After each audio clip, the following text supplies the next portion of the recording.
Strange stories are emerging across America.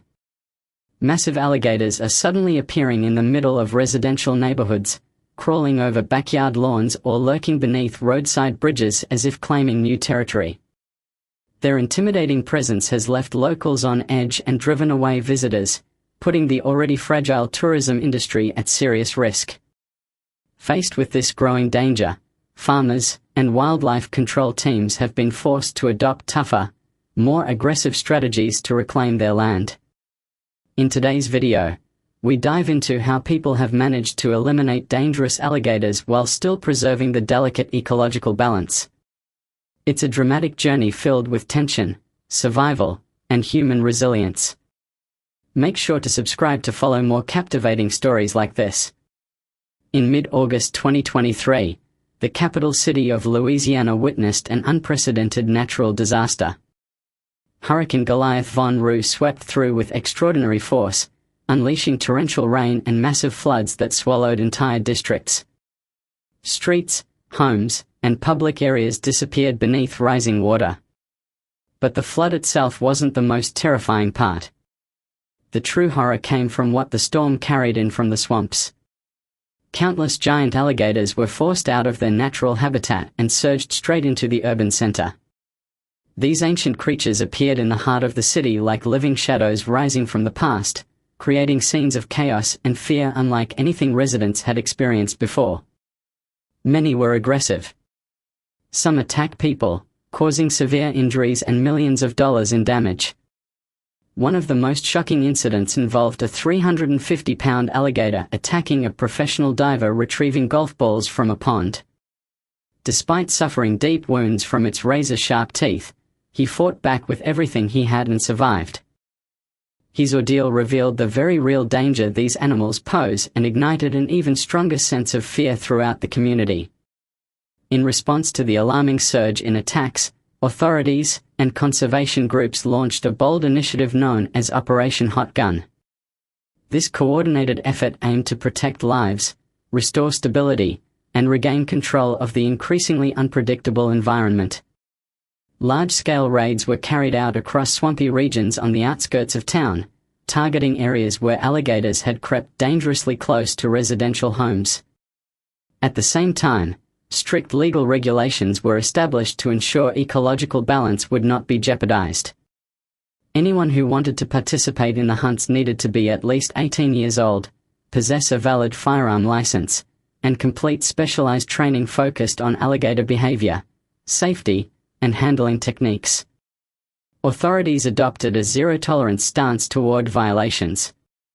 Heavy fines and suspended hunting privileges of up to 2 years were imposed on anyone breaking the rules. The results were immediate and measurable.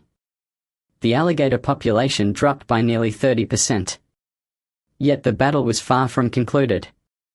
Only ongoing monitoring and responsible action could maintain human safety while protecting the fragile balance of nature. With tighter regulations in place, alligator hunting tactics had to evolve. Hunters began using more strategic and precise techniques. Bait was placed along the water's edge, and hunters waited patiently for hours, hidden and silent, scanning for the slightest movement as the reptiles surfaced from the depths. When the moment came, a single well-aimed shot ended the confrontation. Accuracy was everything. A bullet needed to strike the brain for a quick, humane kill that minimized suffering. Specialized high-speed boats became essential tools, allowing hunters to glide through dense marshes at up to 80 miles per hour, reach remote targets, and retrieve captured alligators efficiently. But nature often created complications. During the rainy season, rising waters pushed alligators deeper into residential areas, forcing hunters to halt operations and wait for conditions to stabilize. The darkness of night added even more difficulty, demanding advanced equipment and expert skills to ensure safety. After each hunt, strict ethical guidelines required participants to handle remains responsibly, follow environmental protocols, and comply with conservation laws to minimize impact on the ecosystem. Despite these efforts, the practice remains highly controversial. Supporters insist that regulated hunting is necessary to protect humans and prevent dangerous encounters, especially as alligators continue moving closer to populated areas. Opponents argue that increased hunting risks disrupting natural ecosystems and could cause long-term damage. Some even question whether repeated gunfire might disturb other wildlife, creating ripple effects throughout the environment. This clash of perspectives has fueled ongoing debate across communities. Amid the tension, many towns have begun searching for alternatives that don't rely solely on firearms. One method currently being tested involves installing electric fences along the borders of mangrove forests, areas frequently visited by alligators. Surveys reveal that this approach has reduced intrusion cases by more than 60%. It has proven to be a safe, humane, and effective way to protect both residents and wildlife. Even with these improvements, the struggle between humans and these ancient reptiles continues. Each decision, each strategy, and each action reflects a determined effort to reclaim the land while safeguarding the delicate ecological balance that supports both species. What do you think about the methods Americans are using to deal with alligators?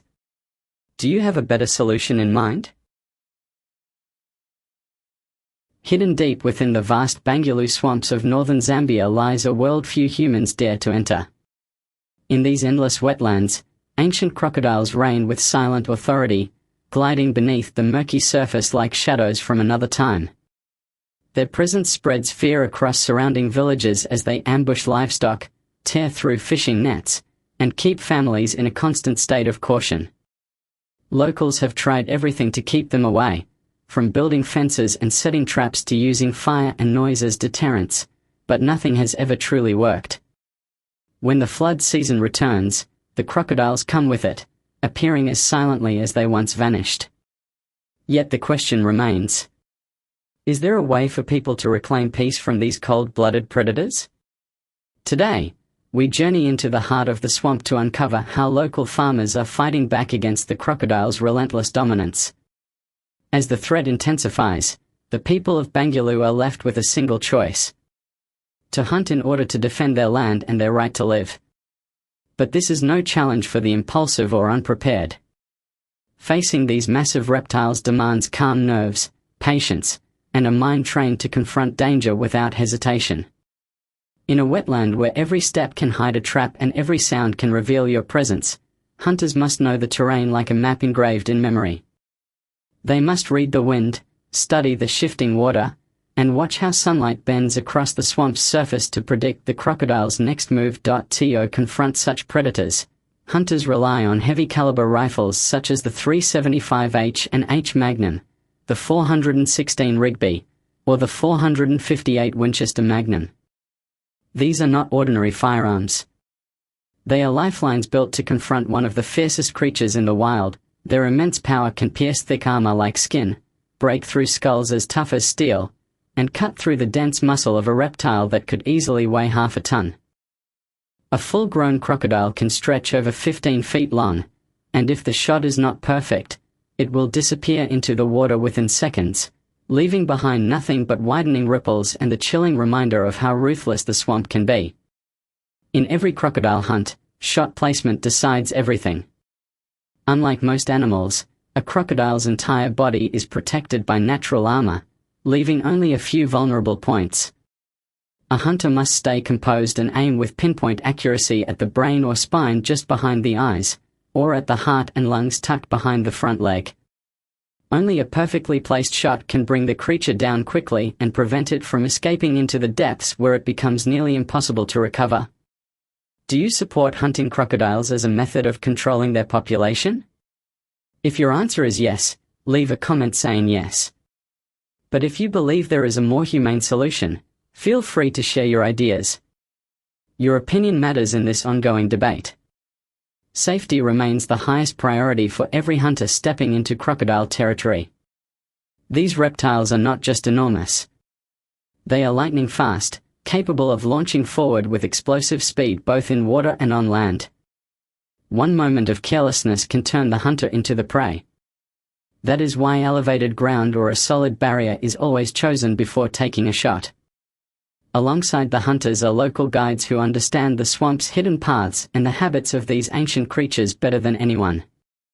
Even after a crocodile is hit, it can thrash violently or attempt a final attack. Only those with discipline, respect for nature, and controlled judgment can hope to return home safely. Bow hunting crocodiles in northern Zambia presents a completely different level of danger. Without the safety of distance that rifles provide, bow hunters must move in close, within 20 to 30 yards of a prehistoric predator capable of ending a life in seconds. They carry compound bows with draw weights ranging from 70 to 90 pounds, armed with carbon arrows tipped with razor-sharp broadheads designed to penetrate the crocodile's thick, armor-like hide. In bow hunting, silence becomes the greatest weapon.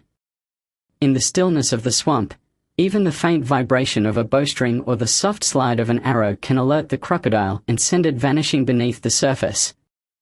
Bow hunters often remain hidden for hours, waiting for the perfect moment when the crocodile turns its body sideways, allowing a precise shot aimed at the heart or lungs. One clean arrow can end the hunt. A single mistake means nothing but lost opportunity and lingering danger. This is why bow hunting is reserved for seasoned individuals who embrace risk and seek the raw thrill of facing the wild at its most unforgiving. When comparing rifles to bows in crocodile hunting, the differences are clear. Rifles offer distance, raw power, and increased safety, making them the practical choice for most hunters navigating the swamp's unpredictable conditions. Bows, however, awaken something deeper, an ancient instinct, a primal confrontation, a moment where courage and focus must overpower fear. It becomes a test not only of skill but of spirit, where every heartbeat echoes the tension of the hunt. In the heart of the Bangweulu swamps, where humans and nature constantly challenge one another, hunting with a rifle or bow is more than a method of survival. It is a story of courage, respect, and the enduring instinct to protect one's home. Each method reveals a different side of what it means to stand before the wild. So, if you were the hunter, what would you choose? The safety of the rifle or the raw, intimate thrill of the bow? Comment 1 for rifle and 0 for bow. And don't forget to like, subscribe, and follow so you never miss another adventure wading deep within the wild. Early morning on Komodo Island, Indonesia. As the first rays of sunlight pierced through the dense tropical mist, our team quietly entered the reserve.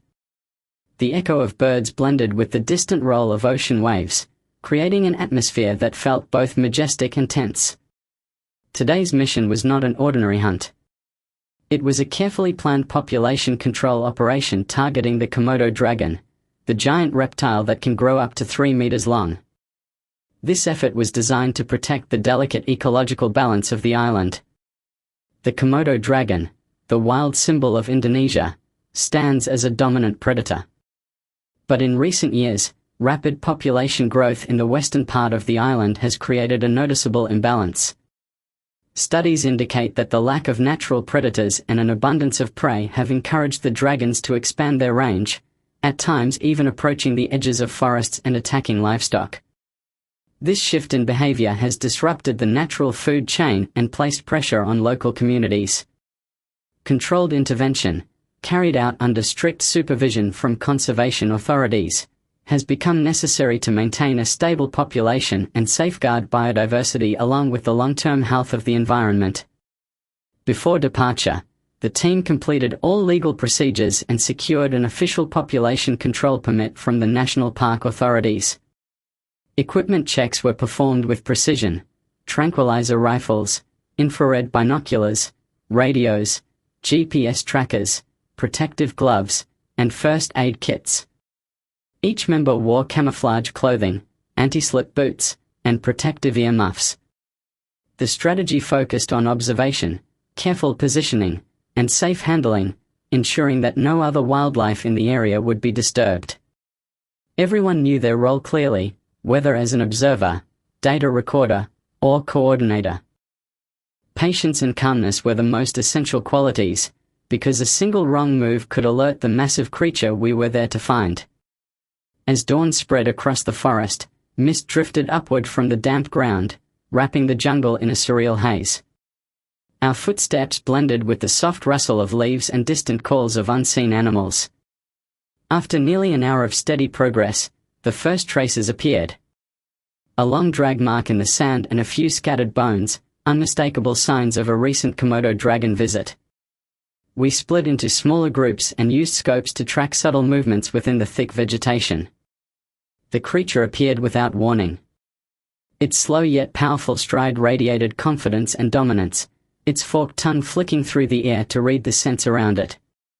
Everyone froze instinctively as the distance closed to around 40 meters. The leader raised a hand, signaling us to hold our positions. With precise coordination, the team approached from the downwind side to avoid provoking any defensive reaction. The critical moment arrived swiftly. The tranquilizer device was fired with expert accuracy, ensuring complete safety for both the team and the dragon. Once subdued, the animal was examined, measured, weighed, and fitted with a tracking chip for future monitoring. Even as the tranquilizer took effect, its eyes held a fierce ancient dignity, a reminder of the raw strength of nature and the deep respect it deserves. After the mission was completed under the official permit, the team conducted a final inspection of the site, retrieving all equipment and used cartridges. Data were recorded in detail and transmitted to the Conservation Center in Labuan Bajo. All waste materials, especially anything metallic or chemical, were collected to prevent soil and water contamination. Before leaving, the team thoroughly cleaned the area, ensuring the ecosystem remained undisturbed and returned to its natural state. Today's journey was far more than an adventure. It was a lesson in respecting nature, understanding responsibility, and recognizing the limits of human intervention. Controlling the Komodo dragon population is a complex decision, one that requires balance, science, and humility. What are your thoughts on managing Komodo populations? Where should we draw the line between conservation and intervention? Share your opinion in the comments, and remember to subscribe for future expeditions into the wild.